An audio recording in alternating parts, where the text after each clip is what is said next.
dina sorra gubanne kangona ilamuma ofiti wali gadisni wanuma kireti yomni lakki alagan ken lakki ajruto lakki abidena lakki agarato maluma godana arkuma walkamna arkuma waliyamna afani waltana bilisumma kafna bilisumma afduna ya samina bocha sinama kenneti ya dachina Hayyee tole egaa xiinxalaa siyaasaa obbo Jawaar Mohaammed egaa akkuma beekamu haala yeroo amma biyya keessatti deemaa jiruu fi gaaffii mirgaa uummanni Oromoo fi barattoonni Oromoo harka wal qabatanii gaggeessaa jiranii fi hanga wareegama lubbuutti kaffalaa jiran dhimma maaster pilaanii Finfinnee fi qindoomina magaalota naannoo Oromiyaa irratti labsii magaalota naannoo godina addaa Finfinnee jiranii karaa harka lafa jalaatiin magaalaa Finfinnee jala galchuuf labsii mootummaan naannoo Oromiyaa baase sana mormuudhaan egaa haaluma ati itti siqeenyaan hordofaa jirtuun kan deemaa jirudha. Isarratti amma aangawoonni mootummaa naannoo Oromiyaa ajaja itti kennameen ibsa kennaa hoggaa jiran mul'atu. Kaleessa pirezidaantiin mootummaa naannoo Oromiyaa obbo Muktaar Kadir ibsa kennee ture. Har'a immoo obbo Abbaaduulaa Gammadaa ibsa kennaa jirani. Mee har'a kan irraa haasofnu kan obbo Abbaaduulaa Gammadaa ibsa isaan kennan irraa waan tokko kaasuu fi uummata keenyaafis immoo ibsa ifa akka ta'u gochuun barbaachisaa waan ta'eef har'a affeerraa sii goone. Egaa atis affeerraa kana fudhattee nuuf dhiyaachuu keetiif dursee galatoomi siin jedha. Hayyee mee obbo Jawaar akka waliigalaatti akka ogeessa xiinxalaa siyaasaa tokkotti cuunfaan haasaa obbo Abbaaduulaa Gammadaa akkamitti ilaalte? Akkuma haasaa isaatii fi jechoota inni fayyadamerraa agartutti tokkoffaa nama waan itti amanetti dubbatu kan taane agarta. Wanni inni jee wanni haaraan hin jiru. Wanni inni har'a jee waanuma waggaa 2 dura uummata Ambootiif waadaa gale. Uummata Ambootiif waggaa 2 dura waan kana mari'annee dhaabna jedhee waggaa 2 booda mari'atanii dhaabne. Inni Amboo dhaqee akkas waadaa gale. Mariin sun hin godhame. Mariin sun hawaasaatti ogeessota yookiin immoo mahandisoota Oromoo magaalaa hundarraa walitti qabanii hawaasatti wal ga'anii turanii. Achirratti abbaan isaa hayyee likkii galchinaa hin caccabsinaa. Kan dura dhaabatu hunda daa'inee hojiirra oolchinaa gara jechuutti kan deeme jechuudha. San booda qondaalonni TPLF kan magaalaa Finfinnee bulchan sadarkaa adda addaatti wanni kun hojiirra akka oolu itti seenanii jiranii. Hojiirra immoo oolaatis jira. Yoo hordofaa jiraatte torbaan tokko moo torbaan 2 dura qaama maaster pilaanii kanaa kan ta'e bakki qushaash yookiin balfa itti gatan naannoo kana keessatti ijaaramee jira. Lafti illee bal'inaan fudhatamaa jira. Kun hojiirras oolfamaa deemaa jira. Haasaan isaa inni har'a godhes uummata qabbaneessuudhaaf sossobuudhaaf kan godhe malee waan haaraa miti. Torbaan dabre ol ga'anii turan qondaalonni OPDO Finfinneetti. Abbaan Duulaa gaafas waan har'a jechaa ture kana jechaa hin turre. Gaafsanitti maaster pilaaniin kun uummanni mormee jira dhaabatuu qaba ejjennoo jedhu fudhatanii deemaa turanii. Ejjennoon isaanii erga TPLF bira dhaqee fudhatama dhabsiifamee booda sodaa lubbuutiif jecha har'a uummata qabbaneessaa uummata yoo qabbaneessuu baatan itti gaafatamtan doorsisa jedhuun ka'anii kana dubbataa jiran malee waan dhugatti ofiifillee itti amananii miti waan uummatallee amansiisuu danda'u miti. Mee haasaa isaanii keessatti akka obbo Abbaaduulaa Gammadaa jedhanitti mootummaan isaanii kun mootummaan keenya jedhanii mootummaan isaanii suni waan uummanni hin barbaanne hojiirra hin oolchuu jedhu kun jechuun maal jechuudha? Maal fa'aa hojiirra oolchanii beekanii kan uummanni keessattuu kan uummata Oromoo laallatuun obbo Jawaar? Maal uummanni ajjeefamuu warra jaalataaf ajjeesaa jiru? Uummanni lafarraa buqqa'uu jaalataaf lafarraa buqqaasu? Torbaan dabre waraqaan isin baaftan jira. Sabbata keessatti lafa kaaree meetirii 1,200 Mallas Zeenaawi kan du'eef nama du'eef kennamee jira. Lafa kaaree meetirii 1,200 jechuun qonnaan bulaan tokko naannoo sanitti akkuma beektutti walakkaa heektaaraatii gad qaba jechuudha. Qonnaan bulaa kuma lamaa fi dhibba afur lafarraa buqqaasaniiti kan akkasii kennan. San qofaa miti maqaa mallasaatiin Oromiyaa guutuu keessatti fudhatamee haala kanaan ittiin deemamaa jira. Lafti isaan sabbataa fudhatan qofa maastar pilaanii guddaa dhiisi. Lafti maastar pilaanii amma isaan jaan kan isaan mallasaa kennan kuni Adaamarra guddataa jechuudha. Qonnaan bulaan asirra jiru kun ofii barbaadeeti kan inni achirraa ka'aa jiru. Qonnaan bulaan kan jechaa jiru mormiin kun kan jechaa jiru lafa keenyarraa hin buqqaanu qabeenyi nuti qabnu takkittiin lafa takkittii san harkaa dhabnee lafuma keenya irratti alagaan dhufee fooqii ijaarrate lafuma teenya irratti warshaa ijaarrate lafuma teenya irratti duroomee nu lafuma ardaa teenya irratti ka warra keenyaatirraa dhaalle irratti nuti lafa tufaa munaati irratti nuti ashkara taane nuti zabanyaa taane ilmaan keenya kobilistoonii hin qotanidha. Wanni mootummaan jechaa jiru maali? Wanni mootummaan dantaan uummataa kanaare wanni mootummaan jechaa jiru maali? Hiree hojiitinis ni uumaa jira. Qonna hojiin uummanni qabu. Sanirraa ol siquudha qaba malee qonnarraa ashkaratti gadi buusanii hiree hojii si uumne jechuun waan uummanni jaalatu qofa hojjannaa miti. Yoo yaadatte waggaa mormiin kun eegalutti dhaabaa dabalee bahee dubbatee ture. Kunis maali? Yoo inni uummanni kan mormu taate hin dhaabnaa jedhe. Kana achi uummanni akkamitti morma? Waggaa lama dura nama 78tu lubbuu isaa wareegee morme. 100tu madaa'e 1000tu seene amma har'a qofa jaldutti nama 25 ol ajjeesan. Kana achi akkamitti morma dhaabaa dabaleetiif gaafiin kana deebiin kennamuu danda'u kana. Abbaa Duulaatiif fi Muktaariif immoo deebiin uummanni kennaa jiru maali? Mariini sadarkaa adda addaatti godhamee isaanuu mari'atanii isaanuu warrummaan qondaalonni OPDOtu mari'atanii maastar pilaaniin kun dantaa uummata Oromoo kan miidhu aadaaf eenyummaa isaa kan diigu jedhanii nama 27 keessa 25 kanarratti ejjennoo fudhatee kan ba'e. Marii maalii barbaachisa? Hogganaanuu warri waan kan hojjetu eega kanarratti walii galee jala muree addaan ba'e booda marii maalii barbaachisa? Maali wanni mari'achiisan barbaachisu? Yoo dhugaadhaan waan akkasii kan deeman taate as bayanii ejjennoodhaan dhaabsisuu osoo qabaatanii deebiin hin marrenna jechuun kun isaanis ufumaaf sodaadhaaf kan deemanii TPLF immoo uummata irra qabbaneessitee boru waan kan hojiirra oolchuudhaaf kan ittiin deemtu malee dhugatti waan isaan jedhan hin jiru. Dhugaadha Bojowaar akkumatti ibsite nus irratti hojjetaa turre. Kabira hafee waanuma dhiyeenya kanaa yoo kaafne gaazexaan mootummaadhaa fi amanamaa ta'e riippoortar kan irratti akka bahee keessattuu miseensi TPLF yookaan immoo miseensi adda bilisummaa bilisa baasaa uummata Tigraay tokko kan ta'anii fi yeroo ammaa kana kan bulchiinsa magaalaa Finfinnee keessa jiranii waan isaan bara 2015 kanatti hojiirra oola bara kana keessa ka jedhu kan ibsa kennan jechuudha. Isuma booda duras 2006 dhaabsifnee ture too jedhanii abbaa Isaayyee bahee inumaayyuu isaan kana sirriitti galchinaa akkuma tuqxe kana jedhee jechuudha. Aangawoonni immoo isa warri kan uummata kana jarri gadi baasanii itti erganii Lammaa Magarsaa, Dhaabaa Dabalee, Muktaar Kadir amma immoo Abbaa Duulaa in dhaabbataa yoo kana ta'e kan jedhanidha. Edda kana ta'e akkuma jetteeyyuu jarri kana jechaa jiru maaliif jaratti as bahanii lakkii kun dhaabbateera akka naannoo Oromiyaatti iyyuu mirga qabu labsiidhaan diiguudha. Maaliif hin diigne yoo akkas ta'e akkamitti ilaalta kanatti? Muummichi ministeeraallee jedhee jira beeki torbaan sadii dura Hayilamaariyaam riippoortarii irratti intarviiyuu godhamee hojiirra oola jedhanii murteessaniiti kan itti deemaa jiran.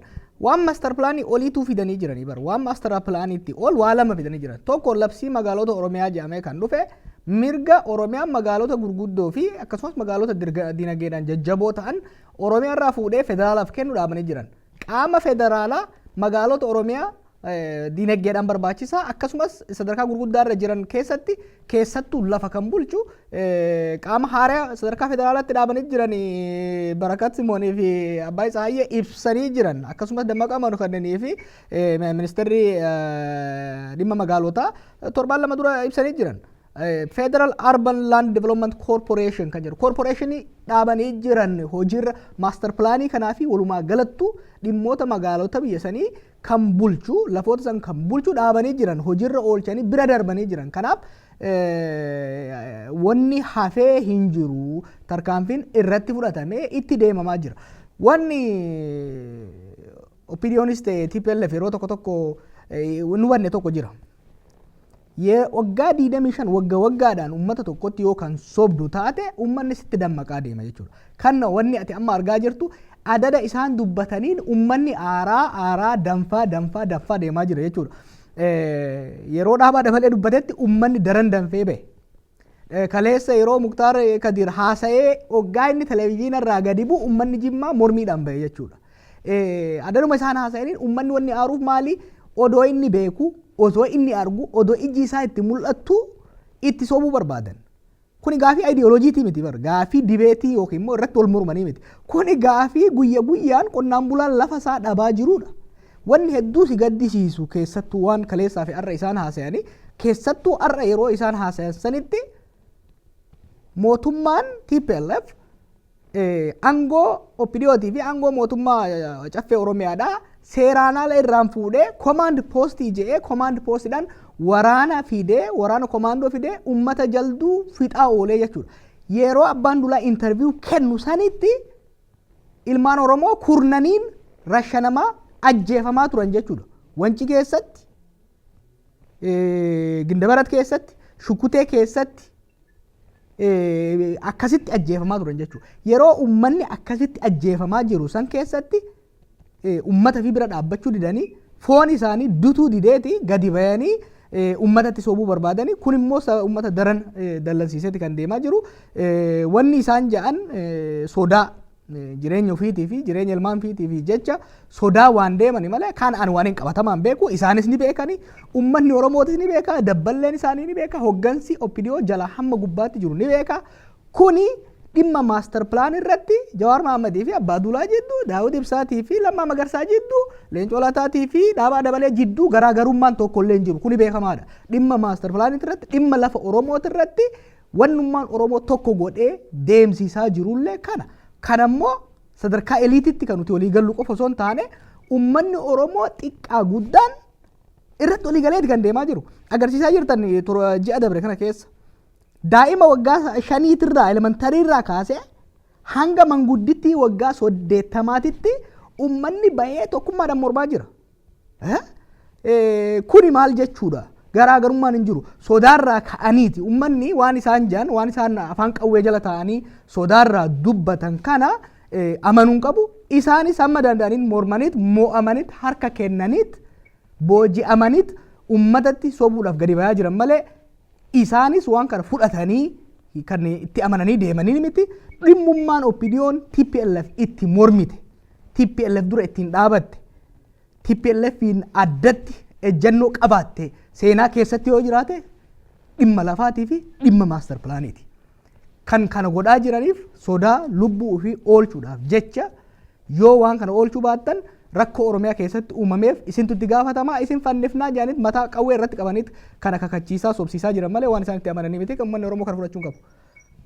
Ayyee ammas gaaffii kanarratti waan isaan kaasan irraa waan kaasuu otoo hin kaasne biran dabarree Finfinneen Oromoodhaaf giddu galeessa faayidaa addaa qabdi faayidaa addaa kenniti jedhanii akka heera mootummaatti waggaa 25 irra kan waraqaarra taa'edha.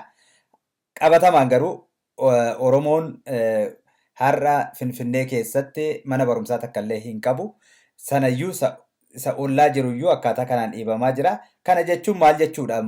Kanannaa jedhani haamlee akkamiitiin waan kana ibsaa jiranii?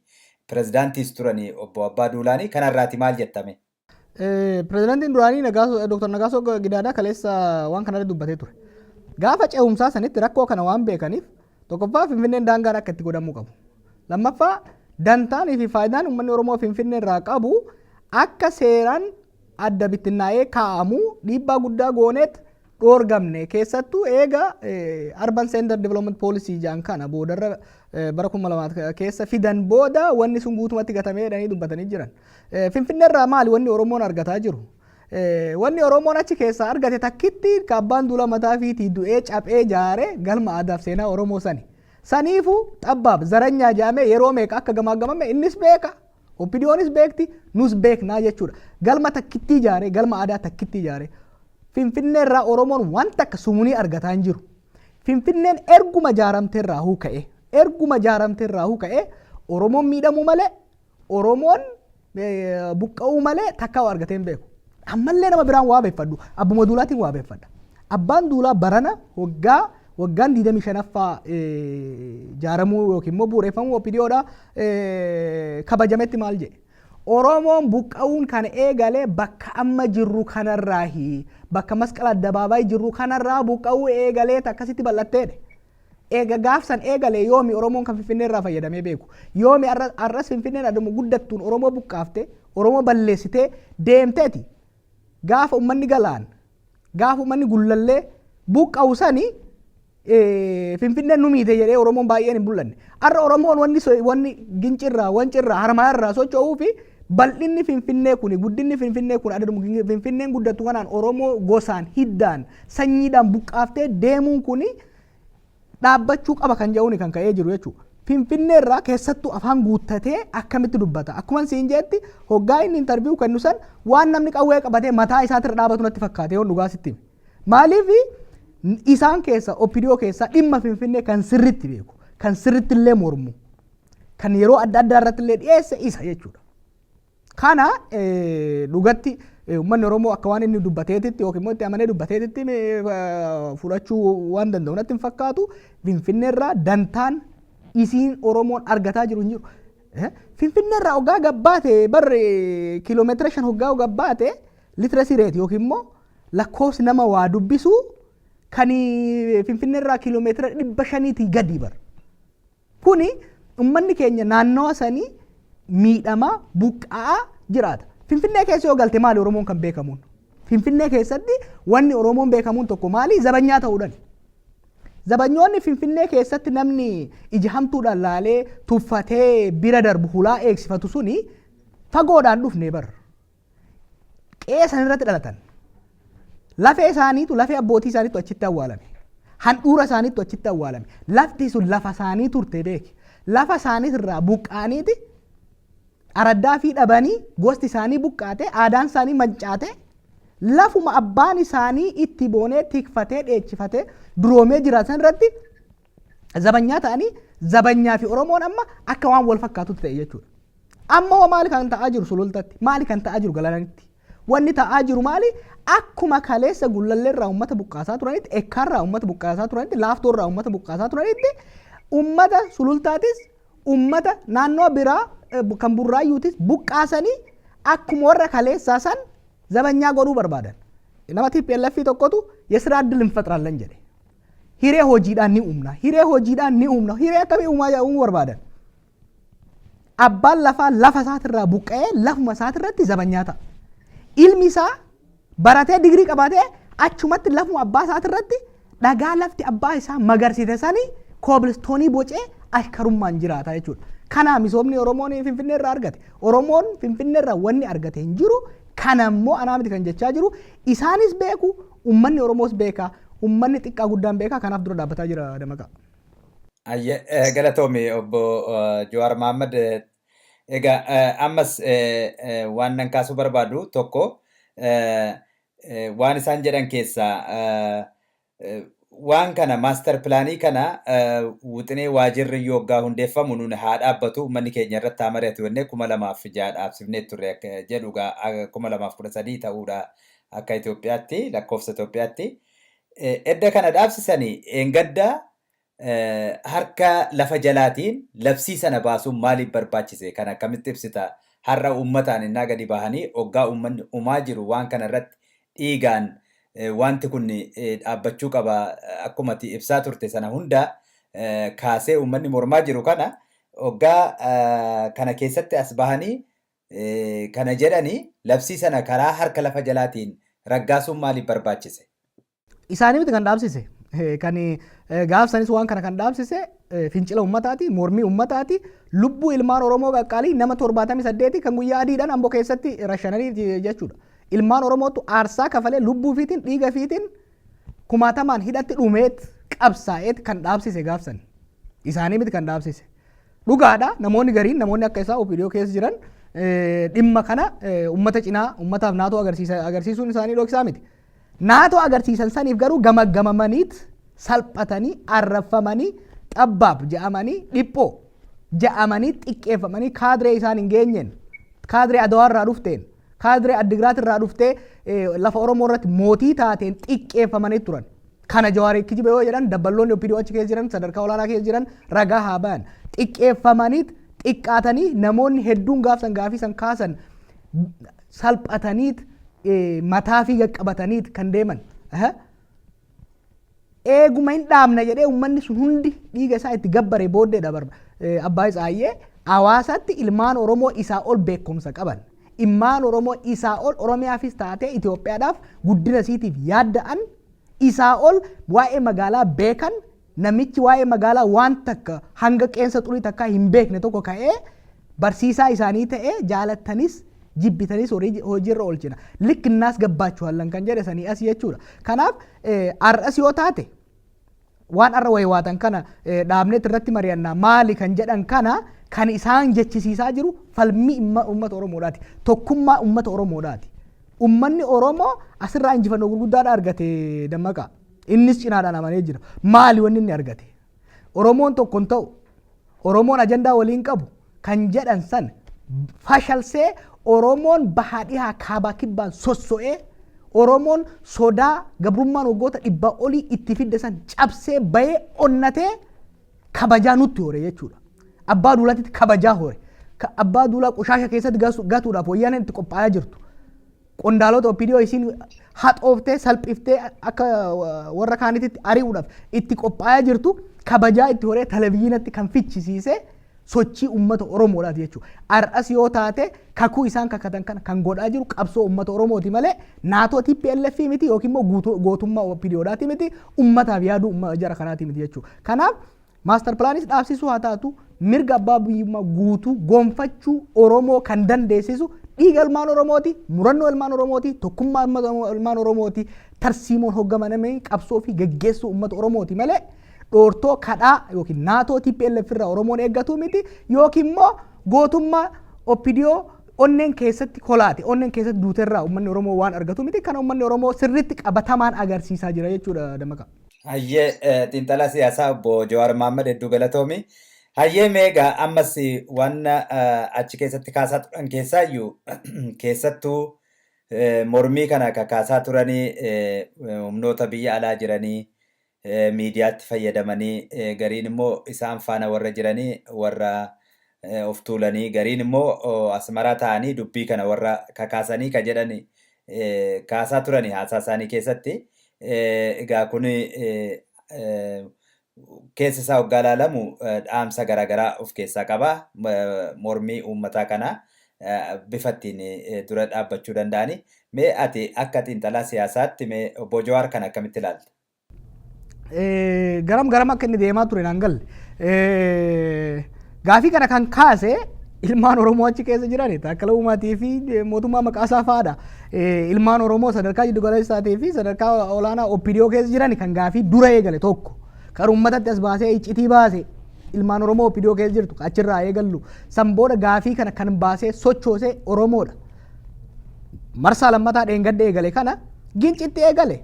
Maaliifi Finfinnee dhuunfatanii sabbata darbanii burraayyuu darbanii bosona cillimoo yeroo isaan fuudhanii investoroota TPLFif kennanii uummanni kan lolee qabsootti seene jechuudha. Warri biyya alaa maal godhe? Gaheen uummata biyya alaa qabsoo biyya keessaa keessatti wanni inni qabu deeggarsa kennuudha. Deeggarsa garma akkamii? Deeggarsa miidiyaadha. Deeggarsa beekumsa maddisiisuudha. Deeggarsa gorsa tarsiimoodhaa kennuudhaati. Kana diyaasporaan inumaa'uu hanga silaa taphachuu danda'u hanga silaa godhuu danda'u hin goone. Miidiyaa xiqqoo hamma jirtu sanaan hojjetame wanni hojjetame akka guddaatti yoo kan laalamu taate gara fuuldurallee kana caalaa hojjenna kana caalaa guddifnee ittiin deemna jechuudha. Waan uummanni keenya sagalee uummata keenya isaan dhoksuudhaaf deeman dhugaa uummata keenya diinni awwaaluudhaaf deemu halkanii guyyaa qonnee baatiriidhaan barbaannee kaameeraarra keenyee mul'isuu itti fufna kuni uummanni Oromoo biyya alaa jiru dirqamni isaa kana gara fuuldurallee hojii isaa itti fufa. Roorroo qonnaan bulaa Oromootirra ga'u qofa osoo hin ta'in roorroo OPDO irra ga'ullee hin baafna. Obboleeyyan keenya dhiiga keenya tarree diinaa haa hiriiran malee qubni ajaa'ee jaanii ofirraa muranii gara fuuldurallee Oromoon biyya alaa jiru kun hojjetee deemudha. Gara biraatiin kan isaan humnoota biraatiin walitti qabuu barbaadan wanni sun isaan barsiisu maali? Humnoonni qabsoo Oromoo wajjin waan baay'ee irratti walii hin galle dhimma kanarratti dhimma maaster pilaanii kanarratti dhimma qonnaan bulaa kanarratti Oromoo cinaa hiriiruu isaanii wanni isaan mul'isu dhimmi lafaa kuni yuunivarsaal addunyaa guutuutti deeggarsa kan qabu addunyaa guutuutti naatoo kan qabu qonnaan bulaa Oromoo lafarraa buqqaasuun qeesaatirraa buqqaasuun qonnaan bulaa Oromoo saniin qofa osoo hin taane ilmaan isaa barattoota saniin osoo hin taane hayyoota isaa qofaan osoo hin taane diinaanuu yookiin alagaanuu deeggaramuu akka danda'u kan agarsiisedha jechuudha.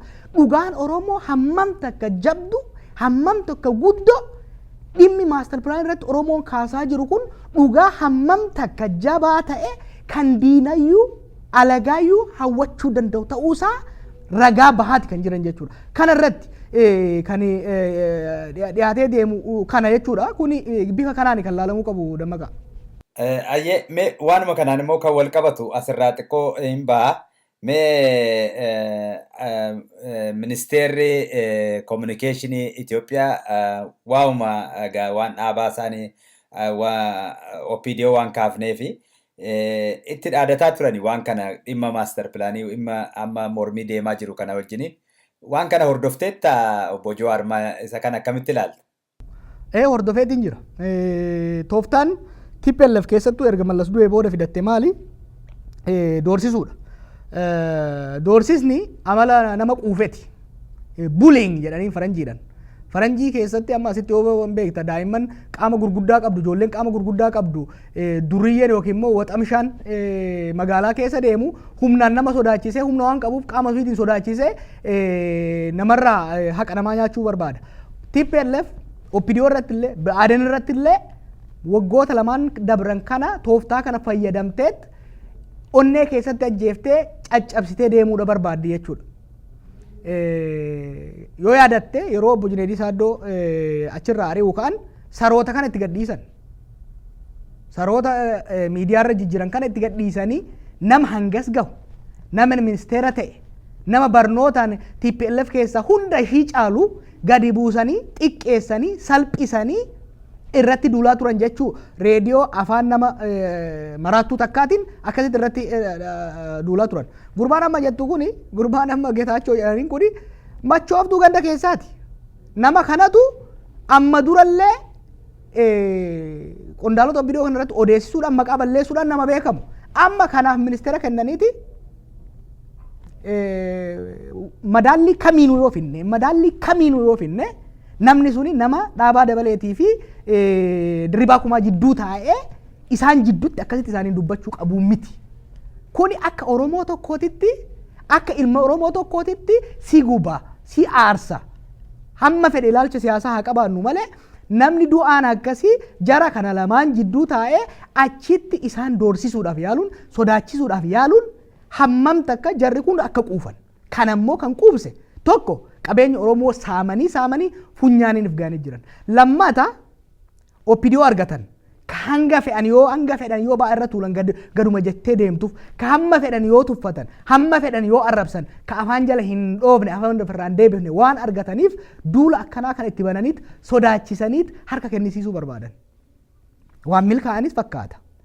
OPDOon dabareedhaan dhuftee waan ofiitti amanne waan ofii mormitu gaafii ofii kaafte hancuufoo ofii tufte liqimsiisanii arra ummata dura deemte ummata sossobuudhaaf ummata ifillee salphiftee ummata Oromoo kabajamaa kanallee solphisuudhaaf kan deeman kana jechuudha.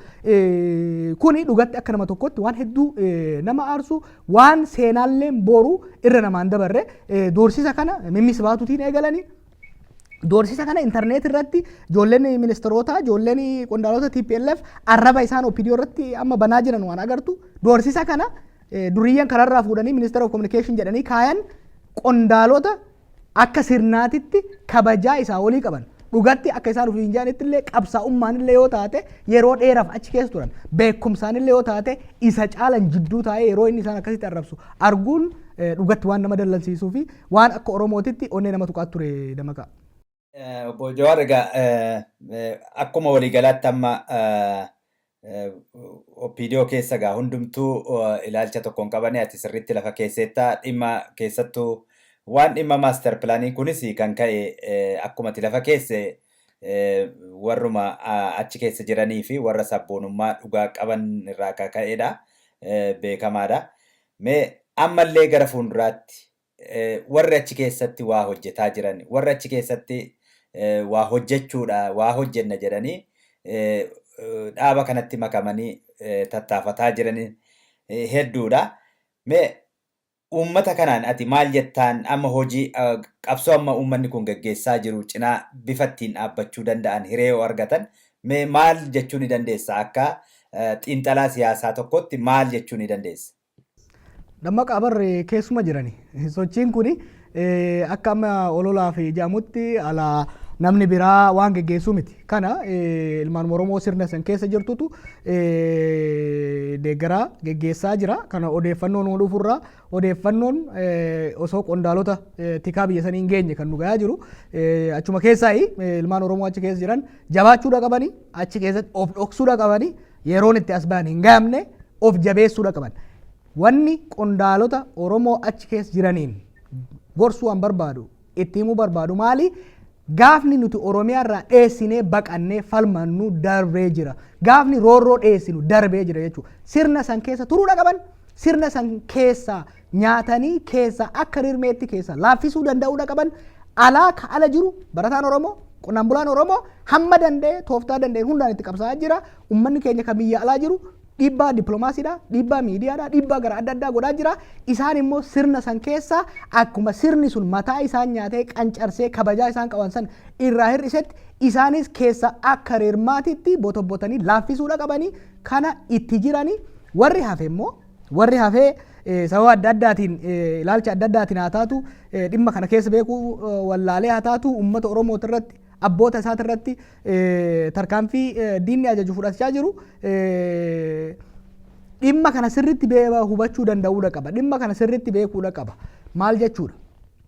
Gaafiin ka'aa jiru gaafii ilaalcha siyaasaa paartii tokkoo yookiin immoo hoogganaa tokkoo akka hin taane. Gaafiin deemuu gaafii jiraachuuf jiraachuu dhabuu uummata Oromoodhaati akka taakkalan jetti. Kuni gaafii eenyummaa Oromoodhaati. Gaafii mirga diinagdee Oromoodhaati. Gaafii akka namaatti kabajamanii jiraachuudhaati.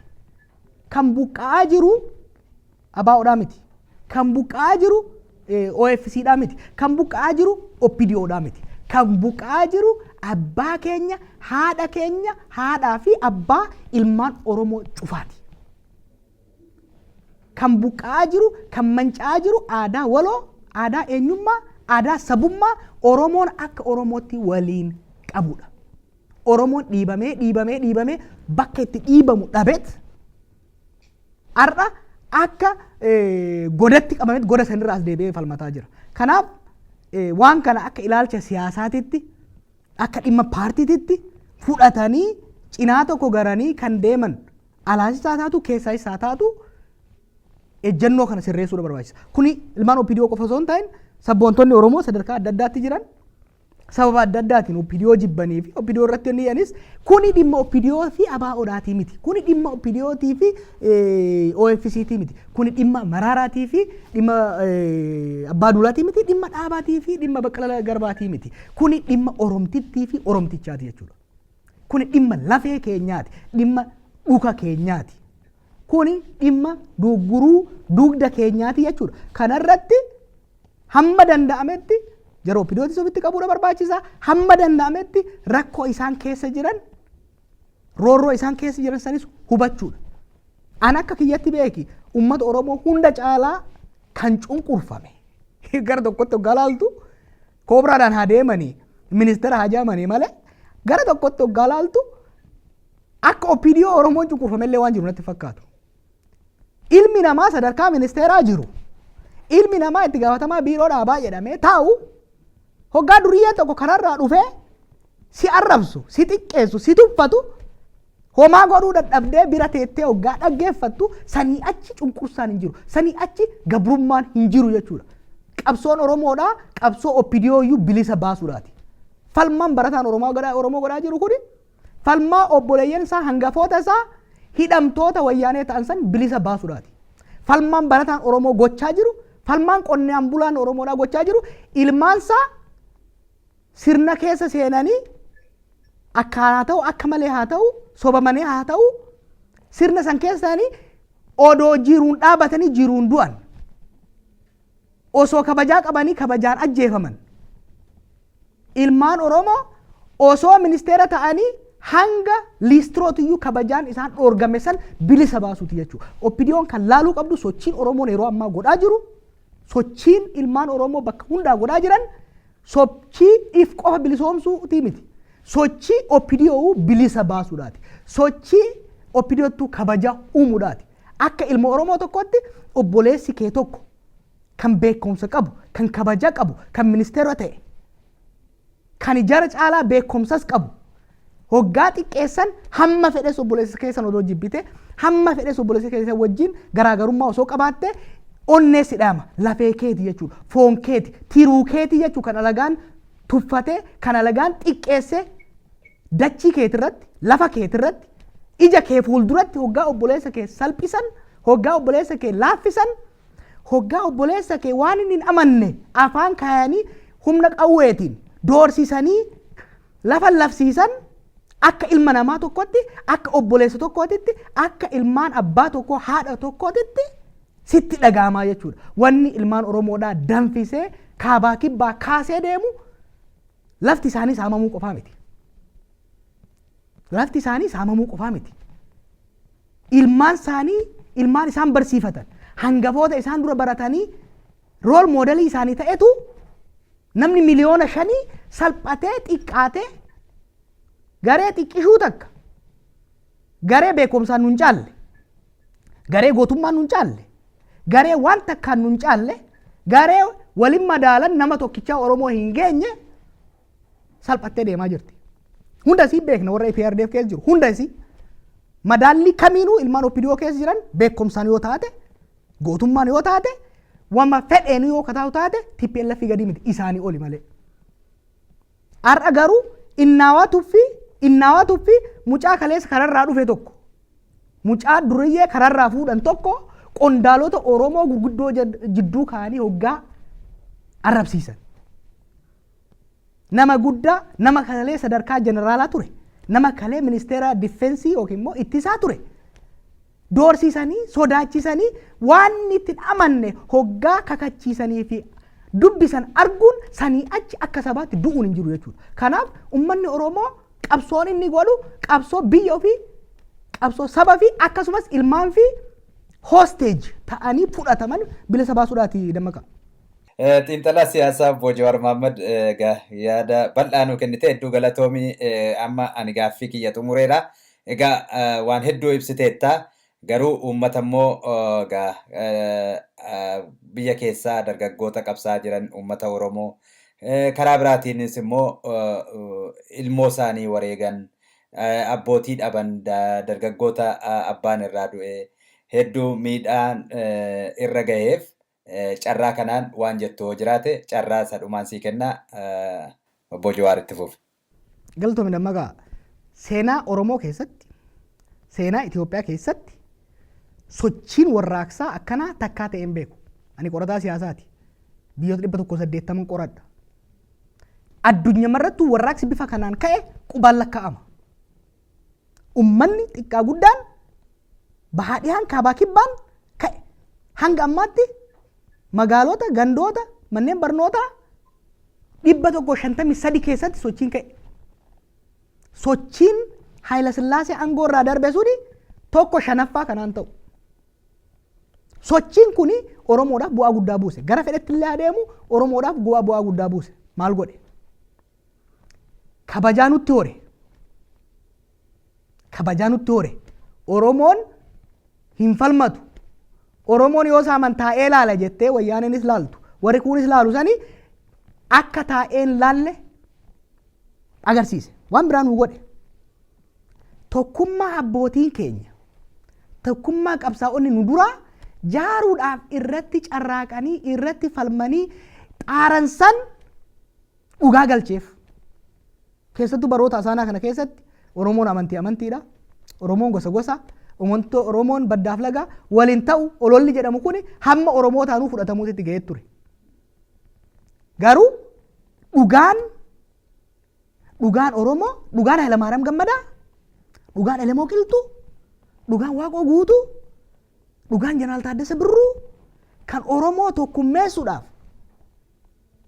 tokkummeessuudhaaf aangoo gurguddaarraa gadi bu'anii qabalee keessa deemanii Oromoo jaaruudhaaf, Oromummaa jabeessuudhaaf isaan xaaran sun dhugaggale jechuudha. Dhugaan akkamitti galte?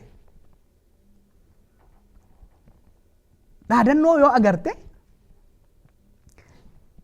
Sulultatti, Gimbiitti, Laaloo Asaabiitti, Laangeeyitti, Bookeetti, Machaaraatti, Hiddii Lolaatti maali wanni namni jechaa jiru? Sabbataan teenya, Burraayyuun teenya, teenya hoggaa jedhu dhaqeen qotadhaa miti. Nuti saba tokko waan taaneef, nuti ummata tokko waan taaneef yeroo tokkotu qabnu nuti teenyee hin laallu. Nuti saba tokko, nuti ilmaan abbaa tokkooti, roorroo walirratti hin laallu. Kana wanni abbootiin keenya nu hawwan, kana wanni isaan wareegamaniif, kana wanni isaan fannifamaniif. Dhugaatti akka ilma Oromoo tokkootitti guyyaa kana arguu kiyyaaf hiree guddaan qaba jechuudha. Ilmaan Oromoo hundumtuu kanatti akka amanan shakkiin qabu. Kanaaf ummanni Oromoo sochii kana godhuu isaatiin, ilmaan Oromoo, barattoonni Oromoo, qonnaan bulaan Oromoo sochii kana fakkaata godhuu isaatiin Oromootti, Oromummaatti kabaja hore. Tokkummaa Oromootti sibiilaan gadi dhaabe. Amba keessaa nu galche. Akkuma abbaan duulaa jedhetti ardiin illeen alagaalleen dhufeet akka isaanitti inda Oromoochuu jechaa jaadhamaa jira jechuudha. Ummanni kalee nu tuffatu, ummanni kalee nu cunqursu. Har'a akka rool moodelitti, akka fakkeenyaatti nu fudhatee akkamitti isin wajjin qabsoofna, sila akkamitti gootan jedhee dubbachuun gurra nutti guute jechuudha. Gurra nu godhe jechuudha. Kuni dhugatti waan Oromoo hunda boonsuu qabu, aarsaan ilmaan Oromoo kafalan, dhiigni ilmaan Oromoo kaleessa kafalan, kan har'as jaldu keessatti kafalaa jiran, kan kaleessa Haramaatti kafalan, kan dheengadda Inaangootti kafalan, kan dheengadda Gulisootti kafalan lafan banne jechuudha. Injifannoo gurguddaadha fide jechuudha. Kana tokko akka injifannoo guddaatti fudhachuu qaban mormii amma deemaa jiru. Gara fuulduraattis asirraa wanni baranne maali? Sochii amma deemarraa maali wanni baranne yoo jiraate akka ummataatti murannee yoo kaane, qabsoodhaaf yoo kaane, gootummaas qabna, tokkummaas qabna, hayyootaaf hogganoota tarsiimoo nuu baasanii deemuu danda'anis ganda gandatti, magaalaa magaalaatti, yuunivarsiitiitti qabna. Haati Oromoo deessee hin maseenne hayyuu biqilchite, goota biqilchite, beekaa biqilchite, murataa biqilchite, kan ifirra darbee saba biraatiif ta'uu danda'u biqilchite. Kana beekee Oromoon gara fuulduraattis roorroo nurratti godhamu kana keessaa bahuudhaaf, eenyummaa keenya kabachiisuudhaaf, biyya teenya irratti abbaa biyyaa ta'uudhaaf wanni nu baasu waanuma ji'a darbe kana keessa hojjetame ta'uu beekee qabsoo bifa kanaa itti fufuudha qaba. Bifa kamiin maaliin kan jedhu warri waan kana lafa keessatti qindeessu ni beekanii san itti dhiifnaa gara saniin itti deemuu danda'uudha qaban. Yeroo ammaatitti sochii uummata Oromootiin uummata Oromoo dura tuffattee irra deemtu saniin waan rifatteef diinni wanni ishiin godhaa jirtu Oromoota keessaa fi Oromootaaf saboota biraa gareelee biraa waliin dha'uudhaaf halkanii guyyaa akka lukkuu mormi irraa muramee batachaa jirti. Oromoota jidduutti garaagarummaa amantii xixiqqaa jiru, garaagarummaa ilaalchaa xixiqqaa jiru addaan qooduudhaaf qaawwisiin hin barbaanne jiru. Qaawwasan Oromoon itti cufuudha qaba bakka hundatti. Keessattuu abbootiin amantii, abbootiin gadaa, manguddoon biyyaa qaawwa kana itti cufuudha qaba. Akkasumas Oromiyaan tan Oromoo, tan uummata Oromoo haa taatu malee sabaaf biyya sabaaf sablammootaati. Oromoon kan qabsaa'aa jiru dheengaddas waggaa 50 duras kan qabsaa'e, har'as kan qabsaa'aa jiru nama biyya ofiitirraa ari'uudhaaf miti. Jibba namaa waan qabuuf miti. Ummanni Oromoo kan qabsaa'aa jiru kan qabsaa'aa tures kan ammas qabsaa'u biyya ofiitirratti abbaa biyyaa ta'e ummata biraatis ofitti hammatee ifiifis kabajamee ummata kaanis kabajee waliin jiraachuudha barbaada. Kan ammoo ololaaf hin jennu ummata aadaa guddaa qabu jechuudha. Arra dhiisaati, arra gaafa saba Solomoon biyya keenya keessa guutan dhiisaati, durillee sadarkaa adda addaatiin guddifachaan haa taatu, koroncoodhaan haa taatu, ilma barcumaa godhachuudhaan haa taatu, alagaa ofitti fudhatee kan Oromoomuu barbaadu Oromummaa gadaa kenneefi. Kan eenyummaa fi qabatee Oromoo jidduu jiraachuu danda'u mirga ambummaa kenneefi diin irraa dhoorgee wal kabajee uummata waliin jiraataa ture jechuudha. Gara fuulduraas uummanni Oromoo kan barbaadu lafa ofiitirratti biyya ofiitirratti keessummaa fedhe uummata Afrikaa uummata ollaa keenyaa kan wal fuunee waliin jiraannu dhiisaati uummata fagoo irraa dhufu Chaayinaa irraa dhufu Indii irraa dhufu Araba irraa dhufuyyuu ofitti qabannee wajjin guddachuudha barbaadna. Ilmi namaa qabeenya kan dhufu waan nuu fida kan jechaa jirru nu saamuu qofaa miti yoo biyya keenya dhuftan wal kabanyee haqa walii eenye osoo waliin saamne osoo waliin hanne osoo waliin tuffanne osoo waliin cunqursine waliin haa jiraannudha. Kuni gaafii madda gaafii qabsoo bilisummaa Oromoo kan kaleessatii kan har'aatis jechuudha. Kun osoo jiru akka waan qabsoon Oromoodhaa saba biraa balleessuudhaaf saba biraa Oromiyaa keessaa mancaasuudhaaf buqqaasuudhaaf taateetitti olola diinni kaleessaa oofaa ture. Gaafa Taaddasaan ka'u, gaafa Elemoon ka'u, gaafa Waaqofaan ka'anii, gaafa abbaan jaarraa abbaa gadaa bosona galu, diinni wanni jechaani ture zaranyaa jechaani ture. Har'as nama lubbuu isaatiif lafa isaatiif falmatu zaranyaa gochuudha barbaadan, maqaa barreessuudha balleessuudha barbaadan. Kana irra aanuu qabna. Tokko gaafii keenya sirriitti xiinxallee sirriitti beeknee qabachuudha qabna. Lammata sochii goonu hunda keessatti mirga dantaa hamilee saba biraa garee biraa tuqu kamirraa of eeguudha qabna. Qabeenya isaanii barbadeessuu dhabuurraa xiqqoo mallee itti gufachuu dhabuurraa jecha keenya keessatti arraba keenya irratti waan saba biraa tuqu waan saba biraa aarsu waan saba biraa xureessu kamirraa of eeguudha barbaachisa. Yeroo ammaa kanatti dameen tikaa diinaa lukkeelee adda addaatti fayyadamee mormii uummata Oromoo kana maqaa balleessuudhaaf uummata keenya kana hiriira bayaa jiru kana keessa naqee qabeenya uummata kaanii hamilee uummata kaanii tuquudhaaf wixxifataa jira. Kana qabsaa'onni Oromoo, falmattoonni Oromoo, qonnaan bulaa Oromoo ija isaaniitiin ilaalanii gurraan dhaggeeffatanii warra ergama badii akkasii qabu san to'achuudhaan badii isaanirraa hanqisu saaxil baasuudha barbaachisa. Kanarratti hogganoonni Oromoo, hogganoonni waan kana geggeessaa jiran manguddoon Oromoo kana dammaqinaan hordofanii irratti hojjechuudha qaban. Sabaaf sablammoota biraa wajjinis waliin haasa'uudha barbaachisa. Kana gama dippiloomaasiitiin gama hariiroo saba biraa wajjin goonuu irratti hojiin gama alaa kanaanis hojjetamaa jiru jira. Biyya keessatti illee wanni hojjetamaa jiru jira.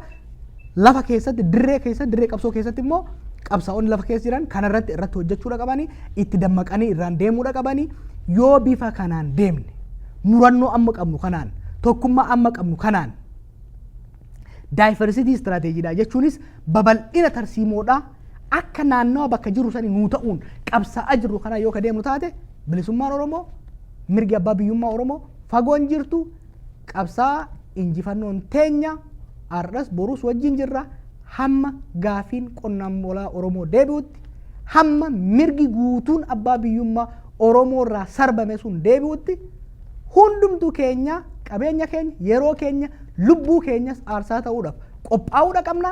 Qophaa'oodha diinnis firris kan beekuu qabu dhaloonni Oromoo har'a jiru gabrummaa tana baadhatee dhaloota itti dabarsuudhaaf qophii miti. Gabrummaan roorroon saamichi cunqursaan ummanni Oromoo waggoota 100 irra ture nurratti gahuudha qaba jechuudha. Waaqoo guutuu gabrummaa iddaan buqifnaa dandeenyu ilma itti guddifannaa jedhe. Nu itti nu guddisanii jiru abboonni keenya. Nuti garuu gabrummaa ilmaan teenya hin dhaalchifnu. Gabrummaa cunqursaa saamicha ilmaan teenya abadan hin dhaalchifnu. Nuti umrii keenya irratti waan qabnu gumaata goone aarsaa goone bilisummaadha ilmaan teenya gonfachiisuu qabna. Misooma ilmaan teenya gonfachiisuu qabna. Ilmaan teenya waa'ee diinaa, waa'ee cunqursaa cinqamoo osoo hin taane Oromiyaa akkamitti guddifna, akkamitti misoomsina, addunyaa irratti akkamitti dorgomna kan jedhu akka yaadaniif biyya bilisoomte, ummata tokkoome, biyya nagaa qabdu dhaalchisuudha qabna. Kan ammoo ni dandeenya ji'a tokkotti yoo kan agarsiisuu dandeenyu taate waggaa keessatti, waggaa lama keessatti waan kana caalaadhaa agarsiisuu akka dandeenyu kana qabatamaan ifis amansiifnee jirra, ummatas amansiifnee jirra.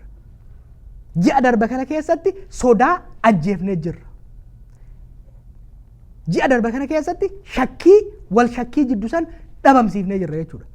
Bifa kanaan yoo itti fufne bilisummaan fagoo miti, injifannoon ilmaan Oromoo bakka hundatti kufanii kuffisaa jiraniif ilmaan Oromoo bakka hundatti hamma danda'aniin kan fuula dhokfatu haa taatu, kan nama keenya madaa'e wallaalu haa taatu, kan qawwee cabxuudhaan dhukaasu haa taatu, barataa yuunivarsiitii keessatti osoo tumamuu iyyuu haa taatu, hundumtuu shoora isaa taphachaa jira.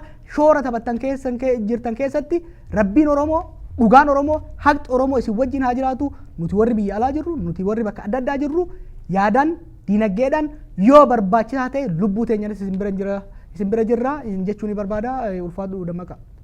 Hayyee obbo Jawaar Mohaammed, egaa akkuma beekamu uummanni Oromoo qabsoo isaa daran jabeessee gaaffii mirga abbaa biyyummaa finiinsaa jira. Mee tarsiimoon qabsoon uummanni Oromoo yeroo ammaa kana gochaa jiru bifa kamiin itti deemuu qaba jettee yaadda? Egaa tarsiimoon hanga ammaa qabsoon kun fayyadamaa jiru, qabsaa'onni biyya keessatti fayyadamaa jiran bu'aa gurguddaa buusaa jira. Waan tokko garuu sirriitti hubachuun barbaachisaadha. Wanni mootummaa wayyaanee biyya ofiitirraa kaatee biyya keenya dhuunfattee biyya keenya irratti ilmaan keenya nu jalatti fixaa jirtuuf, abboota keenya ajjeesaa, madeessaa, qe'ee isaatirraa buqqaasaa jirtuu fi waan tokko qofa. Qeerransi maa du'a jennaan gogaa isaatiif. Oromoon maa du'a jettee yoo gaafatte, Oromoon maa hidhama jettee yoo gaafatte, Oromoon maa baqata jettee yoo gaafatte salphaadha. Qabeenya isaati. Qabeenya uumamaa waaqni nuu kenne, rabbiin nuu kenne saniif du'aa hidhama baqachaa jirra. Wayyaaneen biyya keenya irratti qabeenya keenya saamtee duroomuu barbaadde. Biyya keenya irratti dorgommii malee daldalaa keenya gabaa keessaa baaftee qabeenyuma keenya saamtee ummatuma keenyatti gurgurtee duroomuudha barbaaddii jechuudha. Duroomtees jirti. Jara kana ofirraa buqqaasuudhaaf, jara kana harka kennisiisuudhaaf tooftaan guddaan hojiirra ooluu qabu amma booda dantaa diinagdee isiin biyya san keessatti qabdu hongeessuudha. Economic strike, economic boycott, economic action. Warshaalee isaan qaban callaa isaan calleessan irraa bituu dhabu, diinagdeelee isaan qaban sochii dhoorgu, baniinsa dhoorgu, tarkaanfilee uummanni keenya bakkuma jirutti dhiifnaa fi diinagdee isiin achi keessatti impaayera bantee deemaa jirtu hongeessuudha. Akkuma namuu beeku TPLF kaampaanii effartii jedhamu qabdi. Kaampaanii Afrikaa keessatti durooma isaatiin tokkoffaa jedhee Sibaat Naggaa mataa ofiitiif dubbate. Kaampaaniin kun galii isaa harka 90 ol Oromiyaa keessaa kan fudhataa jiru. Kana hanga agarsiisuu barbaachisa. Gabaasni dhiyoota na ba'e tokko maal jedha? Itoophiyaa keessatti waggoota 5 darbantii namoonni miiliyoonota doolaara miiliyoonota ta'an dachaadhaan guddatee gara nama 2,000 ta'ee jedha. Eenyu kan akkasitti miiliyoonota ta'e? An Oromoo kana hedduun beeka, nama baratees hedduun beeka, nama qabeenya qabus hedduun beeka. An Oromoo miiliyoonota ta'e harka kanaan yoo lakkaa'e fixuu hin danda'a. Namni 2,000 kan lafarraa ka'ee har'a ol yaa'ee miiliyoonota ta'e kun eenyu? Kun waan beeynu. Naannoo 22 dhaqanii ilaaluudha Finfinnee keessatti. Namichi dheengadda liistiroo ta'e har'a lafa gaashaa tokko irratti villaa meeqaantam jaaree sanyii isaa hunda itti godaansee kan jiraatu eenyu akka ta'e ni beekama jechuudha. Akeekni TPLF qabeenya Oromoodhaa saamtee, qabeenya Oromiyaadhaa saamtee olaantummaa diinagdee hin sochoone jaartee boru yoo aangoon siyaasatillee harkaa bahu taate Oromoo fi saboota biroo diinagdeedhaan bittee warruma aangoo siyaasaa harkaa qabu sanuu tultullaa yookiin immoo ashkara ofii godhattee funyaan qabdee deemuu barbaaddee jechuudha. Kun immoo akka ta'u hayyamamuu hin qabu jechuudha. Biyya keenya irratti qabeenya keenyaan, albuuda keenyaan, gabayaa teenyaan ummata duroomsinee osoo nu laallu ija keenya duratti ummanni duroome nuti booda eeguma bilisummaa argannellee bilisummaa foon lafee qofa foon ofirraan qabne argachuun barbaannu jechuudha. Kana agabsuudhaaf kana isaan agabsuudhaaf tarkaanfiin fudhatamu tarkaanfii diinagdee isaanii hongeessuudhaa ta'uudha qaba. Kan ammoo diinagdee isaati irratti yoo kan fuulleffatamu taate Achilles heels jedhama. The weak side of the enemy. Bakki laafinni diinni yeroo ammaatti qabu diinagdee isaaniiti. Wanti isaan baay'ee irratti hojjetaa jiranillee diinagdee isaaniiti. Diinagdee isaanii irra fuulleffatanii diinagdee isaanii agabsuu kubbaaniyyaan illee isaanii sochiif callaa hongeessuu irratti fuulleffachuun injifannoo saffisiisuu fi isaanis harka kennisuudhaaf waan fayyaduuf kanallee akka itti yaadanii dhaamsa dabarsuu barbaada. Hayyee obbo Jawaar Mahaammad egaa yaada bal'aa nuu kenniteef hedduu galatoomii ulfaadhuun siin jedha.